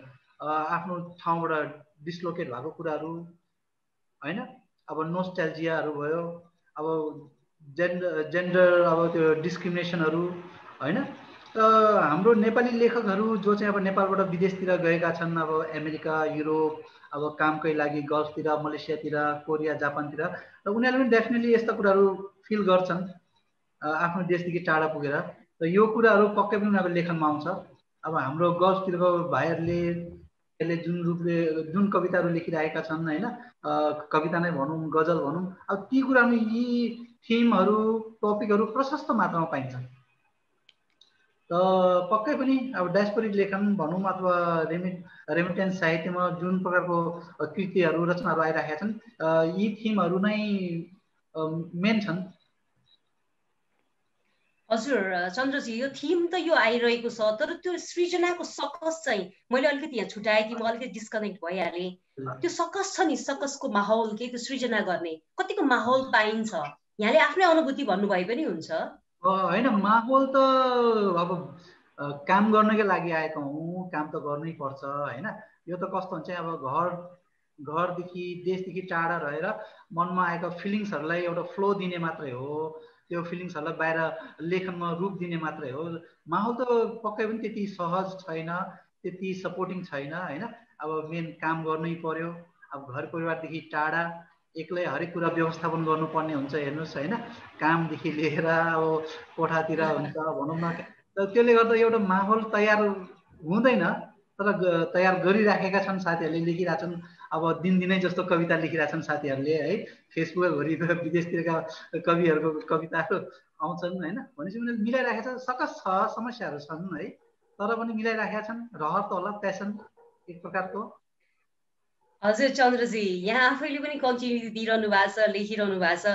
गोविन्द सर, कस्तो छ सकसको माहौल? अब डायस्पोरा साहित्यभित्रको सकस कस्तो छ हजुर उता अमेरिकातिर? यहाँहरू त धेरै काम गरिरहनु भएको छ होइन, लेखन पनि निरन्तर रूपमा किताबहरू निकालिरहनु भएको छ। कतिको गाह्रो अप्ठ्यारो छ हजुर त्यतातिर बसेर लेख्नलाई, भनिदिनुहोस् न थोरै। अब यसमा 2-3वटा कुरा छ हेर्नुहोस्। अब म आफू व्यक्तिगत रूपमा भने त म धेरै भाग्यमानी भन्न ठान्छु। किनभनेदेखि म अमेरिका बस्नु भनेको भूगोल मात्रै अमेरिका हो। नेपालमा म जे गर्थेँ अमेरिकामा पनि त्यति गर्ने अवसर पाएँ, काम पनि त्यस्तै भयो। अब अहिले त म एक किसिमले सेमाइ रिटायर्ड नै भइसकेको छु। अब म खासै काम गर्न पर्ने आवश्यकता छैन। तर के छ भनेदेखि अब मान्छेहरूलाई गाह्रो छ, सिर्जना गर्न गाह्रो छ, त्यो निश्चित रूपले हो। किनभनेदेखि विदेशमा काम गर्नुपर्छ र विशेष गरेर अब विदेशमा गइसकेपछि कमाउने हिसाबले जानेहरू अलि बढी कमाउँ, अलि बढी चाहिँ क्यास एकुमुलेट गरौँ, अलिकति चाहिँ सम्पत्ति चाहिँ अलिकति जोडौँ भन्नेमै लाग्नुपर्ने निश्चित त्यो हो। पाइन्छ भने ओभरटाइमै काम गरौँ, अलिकति बढी घन्टा काम गरौँ भन्ने त्यो एउटा आवश्यकता छँदैछ। अब भर्खर गएकाहरूले अब घरबार जोड्ने, गाडी जोड्ने अनेक अवस्था छ, त्यो पनि त्यसको लागि पनि अलिकति बढी मेहनत गर्नै पर्ने हुन्छ र साहित्य चाहिँ प्रायोरिटीमा पर्दैन त्यो निश्चित रूपले। र तर यति हुँदाहुँदै पनि मलाई के लाग्छ भनेदेखि यदि तपाईँभित्र साहित्य लेख्ने एकदमै कमिटमेन्ट छ भनेदेखि पानीमुनि गए पनि तपाईँ लेख्नुहुन्छ के। लेख्नलाई नेपालमा बस्ने मान्छेहरूले के साहित्य मात्रै लेखेर बाँचेका छन् त? छैनन्, जाहिर खाइरहेका छन्। एउटा युनिभर्सिटीको टिचरले 3 ठाउँमा पढाइरहेको छ, त्यो हामीले देखेको। म त्रिभुवन विश्वविद्यालयमा 22.5 वर्ष जाहिर खाएको मान्छे हुँ। एउटा प्राध्यापकले समालोचना पनि लेखिरहेछ, 2टा चाहिँ 10+2 र चाहिँ प्राइभेट क्याम्पस अनि आफ्नो विश्वविद्यालय क्याम्पस, त्यस्तो भ्याएर पनि लेखिरहेछ भन्दाखेरि यो सकस भने त नेपाली लेखक मध्ये 99.999% सबै सकसमा छन्। कोही पनि आनन्द भएर म अहिले केही कुराहरू अब नेपालमा अलिकति परिवर्तन भन्छ। अब तपाईँले पनि के गरिरहनु भएको छ पेसा मलाई थाहा छ, तर ऊ कहीँ पनि छैन। अमेरिकामा पनि केही सीमित लेखक मात्रै हो नि, त्यो जो ठुला ब्रान्डेड लेखकहरूले बाहेक अरूले त अरू नै पेसा गरिरहेका हुन्छन्। सकस सबै सर्जकलाई छ, त्यो सकस नभइदियो भएदेखि सायद त्यो मुटुबाट निचोरेर त्यो साहित्य पनि आउँदैन थियो कि। किनभने सकस नै प्रेरणाको स्रोत हो। सकस छ, सबैलाई छ, तर के छ भनेदेखि त्यो सकसलाई व्यवस्थापन गरेर जुन एउटा साहित्य आउँछ त्योलाई हामीले चाहिँ मान्यता दिनुपर्ने हुन्छ जस्तो मलाई लाग्छ। निश्चित रूपमा गोविन्द सर, अब सकस जताततै छ, हामीहरू नेपालमा पनि त्यही त यहाँले भन्नुभयो जस्तै हामीले कति ठाउँमा इन्भल्भ भएर काम गरिरहेको छौँ र साहित्य सृजना र साहित्यका यस्ता भर्चुअल प्लेटफर्मबाट पनि कार्यक्रम भइरहेछ। आज त झन् यो त झन् उदाहरणीय काम भएको छ दाङ लिटरेचर फेस्टिभलको यो फेस्टिभल त झन् होइन। अब यो गाह्रो साह्रो जीवन रहेसम्म गाह्रो छ साह्रो छ, तर कर्म त गर्नै पर्यो है, हामी साहित्य सृजना कर्मीहरूले गर्नै पर्यो। हाङयुकजी, आज विश्वभरका जस्तो विभिन्न देशहरूमा हुनुभएका नेपालीहरू जो साहित्य गर्न रुचाउनुहुन्छ, साहित्य पढ्न रुचाउनुहुन्छ, साहित्य लेख्न रुचाउनुहुन्छ, इन्क्लुडिङ हाङयुकजी आफै लेखिरहनु भएको छ, प्रकाशन गर्नुहुन्छ, नेपालमा रिलिज गर्नुहुन्छ, आएर महिना 2 महिना हलिडेमा आएर किताब प्रकाशन हुन्छ, 2-4 वटा होइन छलफलका कार्यक्रमहरू हुन्छन्, पत्र पत्रिका भरि छाइन्छ, धेरै कुराहरू हुन्छ, गजब रमाइलो लाग्छ त्यो माहौल। तर वास्तवमा जस्तो प्रवासी नेपालीको साहित्यलाई अथवा बाहिर बसिरहनु भएका साहित्यकारको साहित्य चाहिँ जुन रूपमा नेपाली पाठक माझ पुग्नुपर्ने अथवा ग्रहण गर्नुपर्ने हो त्यो भएको छ कि छैन? हामी चाहिँ के लाग्छ यहाँलाई? यहाँ हाम्रो के अरे जुन यो एउटा सकसको बारेमा म अलिकति भनिहालौँ है। यो सकस हाम्रो गोविन्द सरले पनि प्रष्ट पारिसक्नुभयो होइन। कस्तो भने यो मान्छेले जे सोच्यो त्यही हुने हो है, मलाई चाहिँ त्यस्तो लाग्छ। अब कस्तो भने गाउँबाट सदरमुकाम जब मान्छे आउँछ तब साहित्य लेख्न थाल्छ, कविता लेख्न थाल्छ। सदरमुकामदेखि फेरि राजधानी काठमाडौँ आउँछ अनि लेख्न थाल्छ होइन। गाउँमै बसेर लेख्ने साहित्यकारहरू थोरै छन् होइन। अहिले जति अब म मूलधारको हुँ भनेर दाबी गरी हिँड्ने नेपाली साहित्यकारहरू सबै काठमाडौँभित्र बसेर लेख्छन् र उनीहरू त्यही नोस्टाल्जियामा फर्किन्छन्, उता गाउँमा के गरेको होइन। अब विदेश जाने भनेको के अरे साथीहरू पनि त्यही हो, काठमाडौँ देश छोडेर अलिकति पर गएको। अब अहिलेको जमाना पहिलाको जस्तो छैन। पहिला काठमाडौँ पुग्नलाई 1 महिना हिँड्नु पर्थ्यो होइन। अब अहिले त्यहाँ हङकङ पुग्नलाई 4 घन्टा हो होइन। विश्वभरि अहिले घुम्न सकिन्छ। अझै यो इन्टरनेटको सुविधा छ होइन। यो के को सकस? अझै विदेशमा त तपाईँको चाहिँ आफूले चाहेको किताबहरू चाहिँ एफोर्ड गर्न सकिन्छ होइन, पाइन्छ पनि होइन। के को सकस होइन। र अहिले जुन तपाईँले भन्नुभयो नि नेपाली जुन एउटा यो मिडिया भनौँ, यो आम मिडियामा चाहिँ विदेशमा रहने साहित्यकारहरूको बारेमा त्यति लेखिँदैन होइन। केहीको लेखिन्छ होइन। पब्लिसरहरूले पनि खासै विदेशमा बस्ने लेखकहरूको चाहिँ प्रकाशन गर्न उनीहरू रुचाउँदैनन् होइन। यसमा धेरै कुराहरू छन् र एउटा कुरा मैले चाहिँ भन्नै पर्ने कुरा चाहिँ यहाँ एउटा एक किसिमको सिन्डिकेट छ होइन। त्यो सिन्डिकेट नतोडिकन आफ्नै सिन्डिकेट बनाउँदा पनि हुन्छ होइन। जति पनि प्रवासमा हुनुहुन्छ साथीहरूले आफ्नै किसिमले गर्दा पनि हुन्छ होइन। र गरौँ भन्ने मेरो आग्रह पनि हो होइन। कोरियामा हुने साथीहरू, खाडी मुलुकमा हुने साथीहरू लगायत सबैलाई मेरो चाहिँ त्यो आह्वान छ होइन। हामी आफै गर्न सकिन्छ। नेपाली साहित्य पहिला जस्तो एकजना व्यक्तिको होइन, एउटा सिन्डिकेटको पछि लाग्नेवाला छैन, फेरि सकिएको छ होइन। त्यो कारणले गर्दाखेरि यो जुन एउटा प्रचारबाजी हो हल्लातिर नलाग्नुहोस् होइन। जे फुर्छ यो अहिले सोसल मिडियाहरू छन् होइन। युट्युबमै कविता वाचनको राख्नुहोस् होइन, के अरे फेसबुकमा लेख्नुहोस् होइन। हरेक दिन लेख्नुहोस्, दिनमा 3-4 वटा लेख्नुहोस् कविता, केही फरक पर्नेवाला छैन होइन। जमाना त्यहाँतिर गइसक्यो।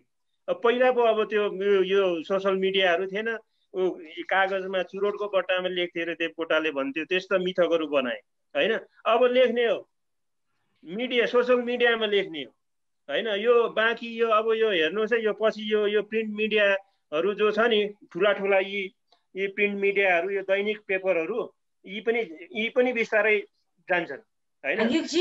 अलिकति मैले यहाँलाई अलिकति मैले सोधेको प्रश्नतिर ताने है हजुर। हाम्रो यहाँ गौरीजीले पनि प्रश्न गर्नु भएको छ, हामीले बुझ्न खोजेको त डायस्पोरा लेखनका सकसहरू चाहिँ के हुन् भन्ने बारे हो भनेर भन्नुभयो। यहाँले भन्नुभएको चाहिँ सकस छैन, अब त एकदम सजिलो भइसक्यो भन्नु खोज्नु भएको हो? सकस छैन होइन, मलाई चाहिँ सकस लाग्दैन होइन। अब मैले भने नि यो जुन चाहिँ यो तपाईँको चाहिँ आफूलाई फुल टाइमर लेखक हुँ भन्नेहरूको अवधारणा हो। यो प्रवासमा सकस छ होइन, लेख्न सक्दैन। मैले भने त अघि नै, यहाँनिर कर्मचारीहरूले यहाँ साहित्य लेखिराखेको छ, उनीहरूलाई सकस छैन भने अब प्रवासमा श्रम गर्नेहरूलाई साहित्य लेख्न किन सकस होइन? उनीहरूलाई चाहिँ तपाईँको चाहिँ अहिले नयाँ चाहिँ किताबहरू पढ्न पाउँछन् अन्तर्राष्ट्रिय स्तरको होइन।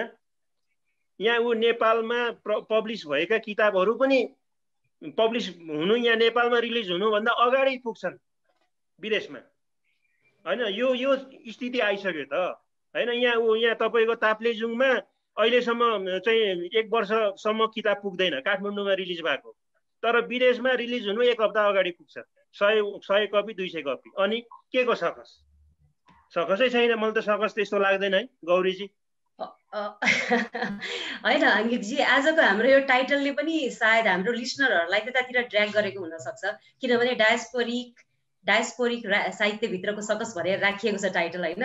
चन्द्रजी, अब हाङ्गिकजीले अलिकति गुटको कुरा पनि उठाइदिइहाल्नु भयो। त्यो गुटको कारण हुने सकस, विदेशमा बस्दाखेरिको सकस, लेखनको सकसका कुरालाई चाहिँ यहाँले कसरी बुझ्नुहुन्छ हजुर? अब म चाहिँ सकस हुन्छ नै भन्छु है।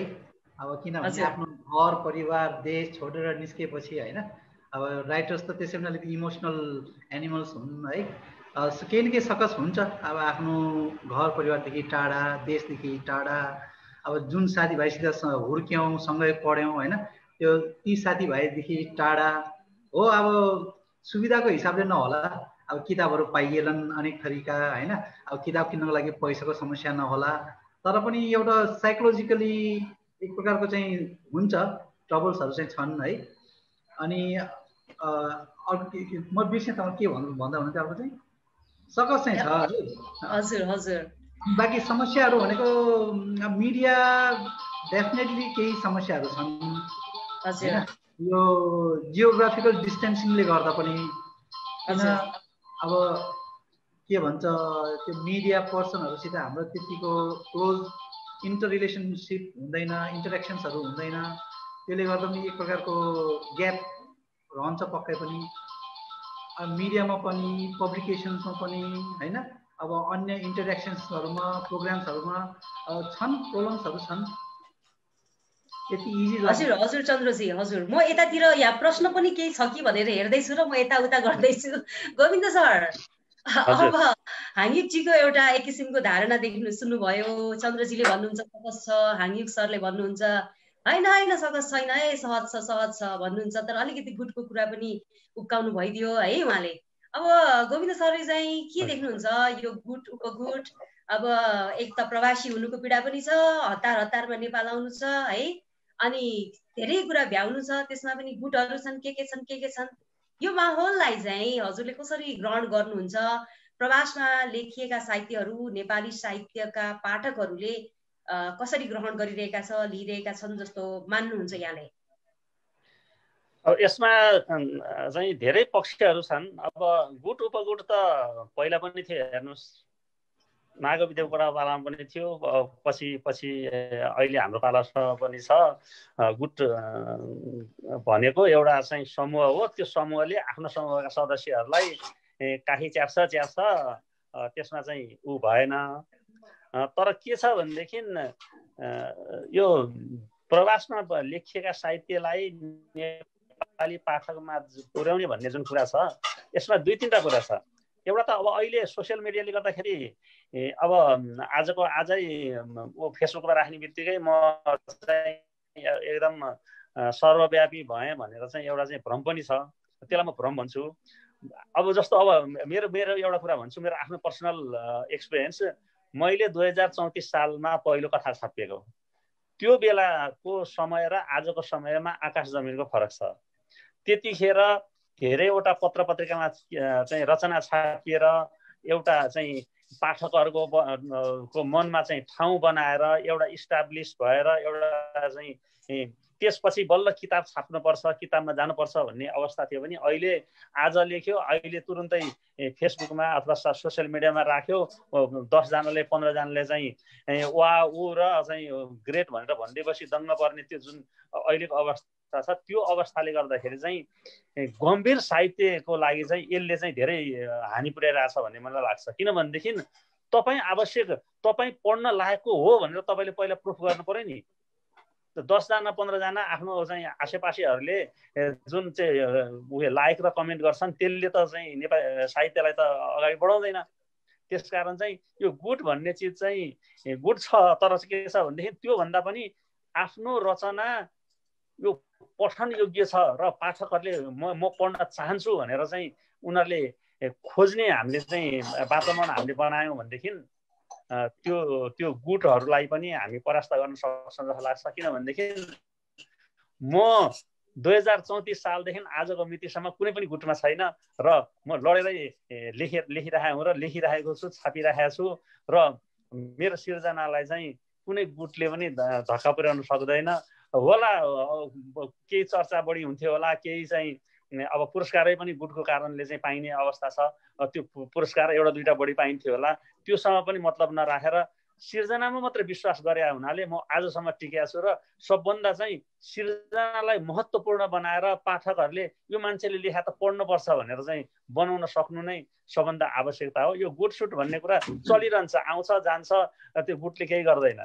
तर चाहिँ र जहाँसम्म नेपालका सबै पाठक कहाँ पुग्ने भन्ने कुरा छ, यो चाहिँ प्राविधिक कुरा हो, डिस्ट्रिब्युसनको समस्या हो। यहाँ चाहिँ किताबको राम्रो डिस्ट्रिब्युसनको च्यानलभित्र ती किताबहरू राखेपछि नेपालभरि नै पुग्ने एउटा चाहिँ त्यो च्यानलभित्र राख्ने वातावरण बन्यो भनेदेखि डायस्पोराको मात्र होइन, मेची महाकाली अथवा चाहिँ भनौँ न ओलाङचुङ गोलाको मान्छेले लेखा किताब पनि महाकालीको मान्छेले पढ्न पाउने वातावरण चाहिँ बनाउनुपर्छ। यो डिस्ट्रिब्युसन च्यानल चाहिँ अलग पक्ष भयो, यो चाहिँ सुदृढ हुन जरुरी छ। यो चाहिँ व्यावसायिक पनि भयो, त्यो चाहिँ होला। तर जहाँसम्म रचनाको ऊ छ, गुटले केही गर्दैन, गुट आउँछन् जान्छन्, त्यो गुट फुट्छ पनि फेरि। त तपाईँ एउटा गुट सधैँ कहाँ एउटा गुट हुन्छ र? गुट पनि देख्नु भएको छैन। हजुर गोविन्द सर, हजुर लामो समयदेखि साहित्य साधनामा हुनुहुन्छ, मैले परिचयमा पनि यहाँको कुरा त्यसरी नै जोडिदिइसकेको छु। यहाँको परिचय दिने क्रममा अब गुट उपगुट अब धेरै कुराहरूले पनि असर गर्लान्, कति पाठकसम्म जानु नजानु, चर्चा परिचर्चा, डिस्ट्रिब्युसन लगायत धेरै धेरै कुराहरूले त्यसलाई असर त निश्चय नै पार्छ होला। हामी 4:03 गइसक्यौँ, 1 घण्टा 3 मिनट जति भइसक्यो। अब हामी केही समय मात्रै रहन्छौँ। यहाँ केही साथीभाइहरूले केही प्रतिक्रिया जस्तो प्रश्न नै त खास छैन यहाँहरूको लागि। तीर्थ सङ्गम राईले म कतारबाट सुन्दैछु हेर्दैछु भन्नुहुन्छ, उहाँलाई धेरै धन्यवाद। मैले यहाँहरूलाई पनि सुनाउँदैछु।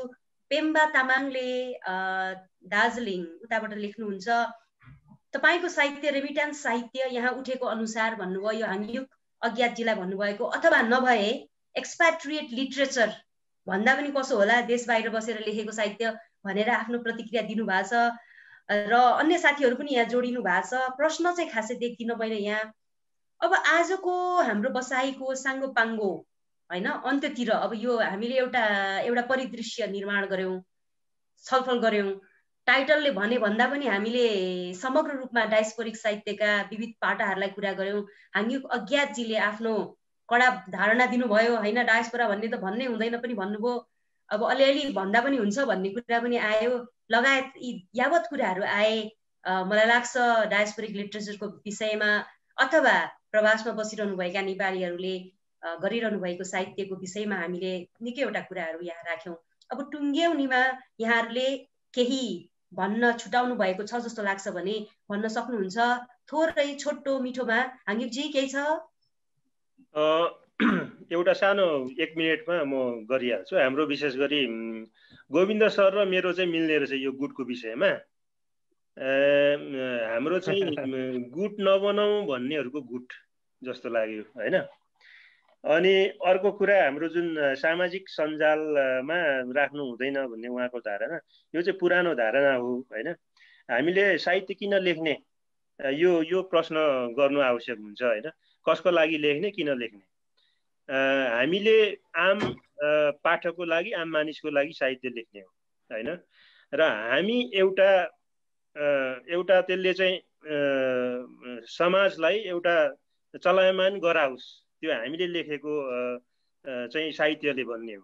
हामीले फेसबुकमा चाहिँ कविता लेखेर पोस्ट गर्दाखेरि भनेको अहिले हरेक नेपालीहरूको हात हातमा चाहिँ मोबाइल छ होइन। ठाउँ ठाउँमा वाइफाई पनि अहिलेको सरकारले जोडिदिएको होला होइन। त्यो भएको कारणले अहिले तुरुन्तै हाम्रो विचार, एउटा कविको विचार तुरुन्तै आम मानिसमा चाहिँ पुग्दछ होइन। त्यो पहिलाको जस्तो किताब छापिएर त्यो आउटडेटेड विचार काम छैन अबको संसारमा। समय यति चाँडो भइरहेको छ। त्यो कारणले गर्दाखेरि विदेशमा रहनुहुने, अहिले अमेरिकामा हुनुहुन्छ यो एकजना कुकुर कवि विवश बेनाम भन्ने, अमेरिकादेखि कुकुर कविता लेखेर फेसबुकमा पोस्ट्याउनुहुन्छ होइन। उहाँको विचार हामी पढिरहेको छौँ होइन। अब उहाँको कहिले किताब निकालेर पत्रिकामा छापेर गर्दाखेरि भनेको यहाँ 1 वर्ष बित्छ। त्यो कारणले गर्दाखेरि विदेशमा रहनुहुने साथीहरूले बेला बेला मलाई के अरे मेसेन्जरमै भए पनि मलाई पठाइदिए हुन्छ तपाईँहरूको रचनाहरू होइन। अनि फेसबुकमा टाल्नुहोस्, त्यो पहिलाको जस्तो छैन जमाना। त्यति नै भन्न चाहन्छु। र सबैलाई धन्यवाद। यहाँ हाम्रो दाङ लिटरेचर फेस्टिभललाई पनि धेरै धेरै धन्यवाद। मैले प्रस्ताव गरेको कुरा विचार गरिदिनु होला। विष्णु सन्यास भाइ, तपाईँ पनि कोरिया जाँदै हुनुहुन्छ होला। हस् त, मेरो यति छ भने। हजुर चन्द्रजी के भन्नुहुन्छ टुङ्ग्याउनीमा? अब त्यही हो, राम्रो छलफल भयो होइन। हाङयु सरको विचार पनि सुने। अब रेमिटेन्स साहित्यको एउटा अवधारणा पनि आयो। गोविन्द दाईको कुराहरू पनि सुने। दाईले सही राम्रो कुराहरू गर्नुभयो होइन। गुटमा नलागिकन पनि हामीले राम्रो साहित्यको सृजना गर्न सक्छौँ होइन। सृजनामा दम ल्याउने कोसिस चाहिँ गर्नुपर्ने हो हामीले। यसो गुटतिर लागेर भन्दा पनि अब अरू भन्दा पनि अब लास्टमा लेखकलाई चाहिने पाठक नै हो। अब हाम्रो पाठक सबै नेपालतिरै छन्। अब हामी विदेशतिर बसेर लेखिराखेकालाई पनि माया गर्नुपर्छ नेपालतिरका पाठकहरूले, प्रकाशकहरूले, मिडियाले है। हामी त त्यसै पनि सकस पुग्नु छ यता विदेश पक्कै पनि होइन। अब लास्टमा त्यही हो, अब दाङ लिटरेचर फेस्टिभलका सदस्य भाइहरूलाई धेरै धेरै धन्यवाद। हाङयु सरलाई पनि धन्यवाद, कुमारीजीलाई पनि धन्यवाद, गोविन्द दाईलाई पनि धन्यवाद। नमस्ते। यति नै। गोविन्द सर, अन्तिममा यहाँको अन्तिम के छ, यहाँको धारणा? अब टुङ्ग्याउनीमा जाउँ है। हस्, अब यसमा के छ भनेदेखि हाङयुजीले चाहिँ अब चाहिँ म फेसबुक अथवा सामाजिक सञ्जालमा तुरन्त राख्नुहुन्न भन्ने पक्षमा चाहिँ होइन। अब म के राख्नु पर्दैन भन्ने पक्षमा होइन। उहाँको र मेरो विचारमा यसमा विभेद छैन, राखे हुन्छ। तर एउटै कुरा के हो भनेदेखि तातो आउँदाखेरि त्यसमा परिमार्जन भएन। त्यो तातो धेरै हुँदाखेरि त्यो परिमार्जन, त्यसलाई चाहिँ स्तरीकरण, त्यसका धेरै यसका पक्षहरू हुन्छन् नि। साहित्यलाई त हामीले त अलिक गम्भीर तापूर्वक लिनुपर्छ भन्ने मलाई लाग्छ। र त्यसकारण चाहिँ यो भनौँ न, अब जस्तो यो अलिकति 1 मिनटमा म भन्छु। जस्तो पहिला पत्र पत्रिका निस्किन्थ्यो, त्यस पछाडि त्यो पत्र पत्रिकामा छाप्न गाह्रो हुन्थ्यो। त्यतिखेर पनि सजिलो त थिएन, पत्र पत्रिकामा सबैले ठाउँ पाउँदैन थिए। अहिले फेसबुकमा जस्तो इजी थिएन होइन। त्यसकारण चाहिँ त्यतिखेर के हो भनेदेखि हवाई पत्र आयो, गोजीका पत्रिका आयो, त्यसपछि पाम्पलेट पत्रिका आयो, धेरै यस्ता चरणहरू आए। त्यही चरणको साइडको कुरा मात्रै मान्छु म यो सामाजिक सञ्जाललाई। यो मूलधार साहित्यको मूल चाहिँ पब्लिकेसन थलो चाहिँ सामाजिक सञ्जाल हुनै सक्दैन। यसलाई चाहिँ स्तरीकरण गर्नै पर्छ र यसलाई चाहिँ ठिक ठाउँमा ल्याउनै पर्छ भन्नेमा चाहिँ म अझै पनि दृढ छु। हो, पपुलारिटीको लागि तुरुन्तै मान्छे पाठक पाउनलाई चाहिँ सामाजिक सञ्जाल ठिक छ। तर के छ भनेदेखि स्तरीकरण गर्नलाई र यसलाई दीर्घजीवी बनाउनलाई यो सामाजिक सञ्जालले चाहिँ रोल खेल्दैन। यसले चाहिँ के छ भनेदेखि सामाजिक सञ्जालले पपुलारिटीको लागि मात्रै हामी पपुलर हुने कि राम्रो चिज लेख्ने, हामी पपुलर हुने कि धेरै मान्छेले पढोस् भन्ने कि राम्रो चिज धेरै राम्रो मान्छेले राम्रो चिज पढोस् भन्ने, हाम्रो त्यतातिर पनि हामी जानुपर्छ भन्ने मलाई लाग्छ। जे होस् दाङ लिटरेचर फेस्टिभलमा एउटा कुरा चाहिँ अझ मैले के छुट्याएँ भने उ भयो भनेदेखि डायस्पोरिक साहित्यलाई अब डायस्पोरिक नाम भन्ने नभन्ने यी तफसिलका कुराहरू यो विवाद चलिरहन्छ र डायस्पोरा पनि चलिरहन्छ। भोलि के हुन्छ त्यो भोलिको कुरा हो, हाम्रो हातमा छैन। अब डायस्पोरा भन्न हुन्छ हुँदैन भन्ने कुरा पनि हाम्रो हातमा छैन, किनभने यो संसारभरि गइसक्यो, यसलाई चाहिँ रोक्न कसरी सक्दैन। तर के छ भनेदेखि टुरिस्टिक साहित्यलाई चाहिँ 2-4 दिन घुम्न गएरलाई डायस्पोरिक मान्ने नमान्ने। अहिले त के छ भने मैले तपाईँलाई भने नि, तपाईँलाई मैले पठा पनि थिएँ, यो बेलायतबाट एउटा किताब छापिया छ, त्यहाँ चाहिँ अब केही दिन घुम्न गए मान्छेले लेखा रचनालाई पनि डायस्पोरिक भनेर चाहिँ चर्चा गरिया छ। त्यस्ता चिजहरू चाहिँ भ्रामक हुन्। तर परदेशमै बसेर त्यहाँको जनजीवनलाई बुझेर त्यहाँको जनजीवन दुःख पीडा र स्वदेशको उसलाई सम्बन्धलाई लिएर लेखेका जति साहित्य छन्, अब हुन त अब अमेरिकामा इमिग्रेन्ट राइटिङ भनेर पनि आछ। 200 years अफ इमिग्रेन्ट राइटिङ भन्ने एउटा किताब मैले हेरेको थिएँ। 200 वर्षदेखिको इमिग्रेन्ट राइटर भनेको छ, त्यहाँ डायस्पोरा भन्ने शब्द छैन, इमिग्रेन्ट राइटिङ पनि भन्न मिल्दो रहेछ। यसका धेरै पक्षहरू छन्, धेरै लेयरहरू छन्। तर अब मूल कुरो के हो भनेदेखि हामीले हाम्रो आफ्नो पहिचान सहित विदेशमा बसेर पनि नेपाली साहित्यलाई सिर्जना गरिरहने र एउटा हरेक नेपाली पुगेको ठाउँमा एउटा नेपाली साहित्य भनेर नेपाली भाषा मात्र होइन, सबै समग्र एउटा नेपाल बनाउने, एउटा नेपाली साहित्य बनाउने हाम्रो अभियान हो। त्यसमा हामी लागिरहेका छौँ। यसलाई स्तरीकरण गरेर र यो डायस्पोरा भने पनि नभने पनि हाम्रो सिर्जना महत्त्वपूर्ण हो। यो सिर्जनालाई अगाडि बढाएर हाम्रो पहिचान, हाम्रो चाहिँ नेपालीको पहिचान, हाम्रो चाहिँ आफ्नो जातीयताको पहिचान चाहिँ संसारभरि हामीले फैलाइराखेका छौँ र यसलाई कन्टिन्यू गर्नुपर्छ भन्ने मलाई लाग्छ।